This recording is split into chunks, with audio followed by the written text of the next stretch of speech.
മീരമോൾ ഇത് എവിടെ പോയി? കുറച്ചു സമയം കഴിഞ്ഞിട്ട് വീട് കാണാൻ പോയ ആളെ കാണാതെ വന്നു സീതാമ്മ ചോദിച്ചു. ഏടത്തൊന്ന് പോയി നോക്കി. അറിയാതെ ഇനി ആദിയുടെ റൂമിലൊന്ന് കൊച്ചു കയറി പോകണ്ട. അവന്റെ ദേഷ്യത്തിന് പേടിച്ച് ചത്തുപോകും. സുധാമ എന്തോ ഓർത്ത പോലെ പറഞ്ഞതും സീതാമ്മയും ചെറിയമ്മയും ഒരുപോലെ ഞെട്ടി. വേഗം ചെല്ലി സീതേച്ചി. ചെറിയമ്മ കൂടി തിരക്ക് പിടിച്ചവും സീതാമ്മ വേഗം പുറത്തേക്ക് നടന്നു. കരഞ്ഞത് മതിയപ്പൂ, എഴുന്നേറ്റ് മുഖം കഴുകുവാ.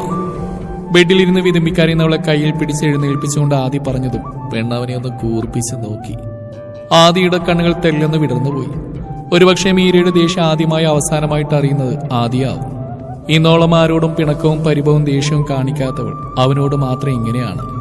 അവന് മുന്നിൽ തനിക്ക് സംഭവിക്കുന്ന മാറ്റങ്ങൾ പോലും അവൾ അറിയുന്നില്ലെന്ന് മാത്രം. ഇത്രയൊക്കെ ദേഷ്യം വേണം അപ്പൂ? ഒന്നുമില്ലെങ്കിലും നിന്റെ ഭർത്താവല്ലേ ഞാൻ. 2 വർഷങ്ങൾക്ക് ശേഷം ഭർത്താവിനെ കണ്ടുമുട്ടുമ്പോ സ്നേഹിച്ച് വീർപ്പ് മുട്ടിക്കുന്നതിന് പകരം ഇങ്ങനെ കരഞ്ഞു വിളിക്കുന്നത് എന്തിനാടി? കുറുമ്പോടെ ചിരിച്ചുകൊണ്ട് അവൻ വീണ്ടും അരികിലേക്ക് വന്നു. അടുത്ത നിമിഷം അവനെ തള്ളിമാറ്റിയ വാഷ്റൂമിലേക്ക് ഓടിക്കയറിയവൾ. ആദിയുടെ ചുണ്ടിൽ മനോഹരമായൊരു പുഞ്ചിരി വിരിഞ്ഞുപോയി. ഓർമ്മകൾ 2 വർഷം മുമ്പുള്ള ഒരു രാത്രിയിലേക്ക് സഞ്ചരിച്ചു. ഒരു രാത്രിയിൽ നേർത്തൊരു തൂവൽ പോലെ തന്നെ നെഞ്ചിലേക്ക് അവൾ വന്ന് വീണത്. ആർക്കും വിട്ടുകൊടുക്കാനാവാതെ അവളെ പൊതിഞ്ഞു പിടിച്ചത്. തണുപ്പിൽ വിറച്ചു പോയവളെ തന്റെ നെഞ്ചിന്റെ ചൂടിലേക്ക് വലിച്ചിട്ട് പുണർന്നത്. അത്രമേൽ പ്രിയമുള്ള ഓർമ്മയിൽ അവൻ തന്റെ നെഞ്ചൊന്ന് തടവി. എവിടെയൊക്കെ തേടി അലഞ്ഞതാണ് താൻ. നഷ്ടപ്പെട്ടു എന്ന് കരുതിയ നിമിഷം ഭ്രാന്തനെ പോലെ അലറി കരഞ്ഞിട്ടുണ്ട്. സർവവും തകർത്തെറിയാനുള്ള ദേഷ്യം തോന്നിയിട്ടുണ്ട്. ഇപ്പോട്ടും പ്രതീക്ഷിക്കാതെ വിധി വീണ്ടും അവളെ തന്നോട് ചേർത്ത് വെച്ചിരിക്കുന്നു. ഇത്രയും ദിവസത്തെ പിടപ്പ് മുഴുവൻ അവൾ അരികിലുണ്ടായിരുന്നതിന്റെ തെളിവുകളായിരുന്നു. ഇന്നും പെണ്ണിന് ഭയമാണ് തന്നെ. എങ്ങനെ ഭയക്കാതിരിക്കും? 4-5 പേരെ ഗൺവെച്ച് ഷൂട്ട് ചെയ്യുന്ന കണ്ടിട്ട് പെണ്ണ് വിറച്ച് ചാവാതിരിക്കുന്ന ഭാഗ്യം. ആ ഓർമ്മകളിൽ പോലും അവന് ചിരി വന്നു. അല്പസമയത്തിനുള്ളിൽ വാഷ്റൂം തുറക്കുന്ന ശബ്ദവും അവിടെ കൊലുസിന്റെ താളവും കേൾക്കെ ഓർമ്മകളിൽ നിന്നുടന്ന് മുഖം തിരിച്ചൊന്ന് നോക്കിയവൻ. കുഞ്ഞ് കവിൾ ഇപ്പോഴും ചുവന്ന് കിടപ്പാണ്. കണ്ണുകളും കരഞ്ഞതിന്റെ ഫലമായി ചുവന്നിട്ടുണ്ട്. അവനെ നോക്കാതെ ദാവണി തുമ്പുകൊണ്ട് മുഖം തുടച്ച് വാതിലിനടുത്തേക്ക് നടന്നവൾ. പെണ്ണിന് ആകെ ഒരു വെപ്രാളമാണ്. അതവളുടെ പ്രവൃത്തികളിൽ നിന്ന് ആദിക്ക് വ്യക്തമാണ്. അവൾ പുറത്തേക്ക് പോകുന്ന നോക്കി ചിരിയോടെ നിന്ന് ആദിയുടെ നോട്ടം നേരെ മുന്നിലേക്കായതും കണ്ടു.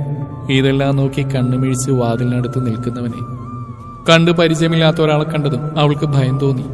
അടുത്ത നിമിഷം തിരികെ ഓടിച്ചെന്ന് ആദിയുടെ പുറകിലായി നിന്നവൾ. ആദിയും അജു ഒരുപോലെ ഞെട്ടി അവൾ നോക്കി. ആദിയുടെ ഞെട്ടൽ പതിയൊരു പുഞ്ചിരിയിലേക്കും അജുവിന്റെ ഞെട്ടൽ വീണ്ടും ഒരു ഞെട്ടലായി മാറി. അവൻ ചിരിക്കുന്നടാ എന്നൊരു ഭാവം. ഇന്നോളെല്ലാവരെയും കടിച്ചു കീറി നടന്നവനാണ് ഇപ്പോൾ ചിരിയോടെ മുന്നിൽ നിൽക്കുന്നത്. അതിനുമപ്പുറം പെണ്ണെന്ന് കേൾക്കുന്നേ കൽപ്പിച്ച് നടന്നവനാണ്. ഒരു വേള കണ്ണെടുക്കാതെ നോക്കി നിൽക്കുന്നു. അജു തലയൊന്ന് കുടഞ്ഞു. ഈ വീട്ടിലുള്ളവരുടെ എല്ലാം മുന്നിൽ ആദ്യ ഒരു വൃത്തികെട്ടവനാണ്, പെണ്ണുപിടിയനാണ്. പക്ഷെ ഇന്നുവരെ ഒരു പെണ്ണിനെയും വെറുതെ പോലും തെറ്റായി നോക്കിയിട്ടില്ല അവനെന്ന് അജുവിനറിയാം. ബിസിനസ് രംഗത്തെ അവന്റെ എതിരാളികൾ അവനെ തകർത്തെറിയാൻ വേണ്ടി കളിച്ചൊരു നാറിയ കളി. അതിന്റെ പേരിൽ വീട്ടുകാർക്ക് മുന്നിൽ പോലും അവനൊരു ആഭാസനായി തീർന്നു. അന്ന് അജു അല്ലാതെ ആരും ആദ്യം വിശ്വസിച്ചില്ല. AD ഗ്രൂപ്പ്സിന്റെ നാഥനും PA ആയുമുള്ള അവീതകത മറ്റുള്ളവരെ പോലെ വീട്ടുകാരും വിശ്വസിച്ചപ്പോൾ അത് എതിർത്ത് തന്നെ നിരപരാധിത്വം തെളിയിക്കാൻ അവരും നിന്നില്ല. അന്നും തന്നെ വിശ്വസിച്ച് കൂടെ നിന്നവനോടുള്ള സ്നേഹമാണ് ആദിക്ക് ഇന്നും അജുവിനോട്. മുഖം കുനിച്ചൊരു കുഞ്ഞിനോടെന്ന പോലെ പറഞ്ഞു കൊടുക്കുന്നവനെ അവളൊരു കൗതുകത്തോടെ നോക്കി. ഇയാളെ മനസ്സിലാവുന്നില്ലല്ലോ കണ്ണ. അറിയാതെ മനസ്സിൽ ഓർത്തുപോയവൾ. ആദിയുടെ ആ ഡയലോഗ് കൂടി കേട്ടതും അജുവിന്റെ ബോധം ഇപ്പൊ പോകുമെന്ന അവസ്ഥയിലായിരുന്നു. ചെല്ല്, ആദി വീണ്ടും പറഞ്ഞതും ഇരുവരെ ഒരിക്കൽ കൂടി നോക്കി പുറത്തേക്ക് ഓടിയവൾ. പെണ്ണിന്റെ ഓട്ടം കണ്ട് ചിരിയോടെ നിൽക്കുന്നവനെ കൂർപ്പിച്ച് നോക്കി അജു. വാട്ട് നിന്റെ അവളെന്ന് എനിക്ക് എങ്ങനെയാണ് അറിയാം? എന്തോടെ ഉണ്ടായേ? ആ കൊച്ചിനെ നീ എന്താ വിളിച്ച്? നിങ്ങൾ തമ്മിൽ എന്താണ് ബന്ധം?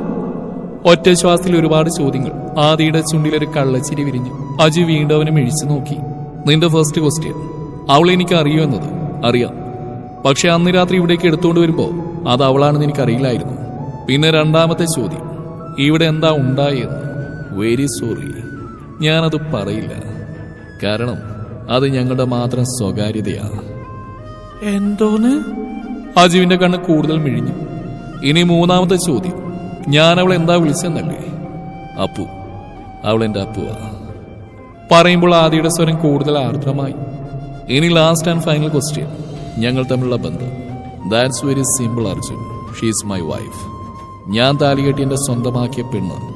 ആദിത്യവർമ്മയുടെ ഉടലിനും ഉയിരിനുമുള്ള ഏക അവകാശി. വേറൊന്നുമല്ല, അജുവിന്റെ ബോധം പോയി നിലത്തി വീണതാ. അത്രയൊക്കെ കേൾക്കാനുള്ള ത്രാണി എന്റെ ചെക്കനും ഉണ്ടായിരുന്നുള്ളൂ. ആദിയുടെ റൂമിൽ നിന്നും മീര നേരെ ഓടിച്ചെന്ന് പെട്ടത് അജിത്തിന്റെ മുന്നിലാണ്. കിതച്ചുകൊണ്ട് നിൽക്കുന്നവളെ കാണെ അവന്റെ മുഖമൊന്ന് വിടർന്നു നിൽക്കുന്ന ഒരു പനനീർ പൂവ് പോലെ. ആദ്യമായിട്ടാണ് ഇത്രയും അടുത്ത് അവളെ കാണുന്നത്. അന്ന് രാത്രി ഒരു നോട്ടം കണ്ടതാണ് പെണ്ണിനെ. എന്തുപറ്റി? ഗൗരവത്തോടെയുള്ള അവന്റെ ശബ്ദം കാതിൽ പതിച്ച പെണ്ണെന്ന് ഞെട്ടി. അധികം ഉച്ചത്തിൽ ആരെങ്കിലും സംസാരിക്കുന്ന പോലും ഭയമാണ് അവൾക്ക്. അതുപോലെ പരിചയമില്ലാത്തവരെ കാണുമ്പോൾ അതേ അവസ്ഥ തന്നെയാണ്. പേടിയോടൊന്ന് തിരിഞ്ഞു നോക്കിയവൾ ആദ്യം ഒന്ന് കണ്ടാൽ മതിയായിരുന്നു എന്ന് തോന്നി. ഹലോ, എന്താ പറ്റിയേ? അവിടെ വിറയൽ മനസ്സിലാക്കി കുറച്ച് ആർദ്രമായിട്ടാണ് ഇത്തവണ അവൻ ചോദിച്ച്. ഒന്നുമില്ല, ഞാൻ ഇവിടേക്കൊന്ന് കാണാൻ. പതിയെ മുഖം കുനിച്ചുകൊണ്ട് പറഞ്ഞതും അജിത്തിന്റെ മിഴികളൊന്ന് വിടർന്നു. മയിൽപീലി പോലൊരു പെണ്ണ്. എന്ത് ചന്ത ഈശ്വര ഇതിന്! അറിയാതെ ഒന്ന് ആത്മഹതിച്ചു പോയവൻ പച്ച മലയാളത്തിൽ ഇതിനെ വായിനോട്ടെന്ന് പറയും. മീര എന്നല്ല പേര്? അവളും എല്ലെയൊന്ന് മൂളിയതേയുള്ളൂ. ഞാൻ അജിത്ത്, ജിത്തു എന്ന് വിളിക്കും. ഒരു ഡോക്ടറാണ്. തന്റെ ചെറിയമ്മയുടെ രണ്ടാമത്തെ മകൻ. മുഖം കുനിച്ചു നിൽക്കുന്നവളോടായി കാര്യമായി തന്നെ പറഞ്ഞു പരിചയപ്പെടുത്തിയതും മുഖമൊന്നുയർത്തി പതിയെ പുഞ്ചിരിച്ചവൾ. മോൾ ഇവിടെ നിൽക്കായിരുന്നോ? അമ്മ എവിടേക്ക് നോക്കിയെന്നറിയോ? സീതാമ്മ കുറച്ച് വെപ്രാളത്തോടെയാണ് വന്ന് പറഞ്ഞത്. ആദിയുടെ റൂമിലെങ്ങാൻ അറിയാതെ കയറിപ്പോയിട്ടുണ്ടെങ്കിൽ അവൻ മീരയോട് ദേഷ്യപ്പെടുമെന്ന് ഭയന്നാണ് ഓടി വന്നത്. ഇപ്പോൾ ജിത്തുവിനോട് ചിരിയോടെ സംസാരിച്ച് നിൽക്കുന്ന കണ്ടതും അമ്മയ്ക്ക് ആശ്വാസമായി. നിനക്കും കോഫി വേണ്ടേ ജിത്തു? താഴേക്ക് വാ. ജിത്തുവിനോട് പറഞ്ഞുകൊണ്ട് പാർവിനെയും കൂട്ടി സീതാമ്മ താഴേക്ക് പോയി.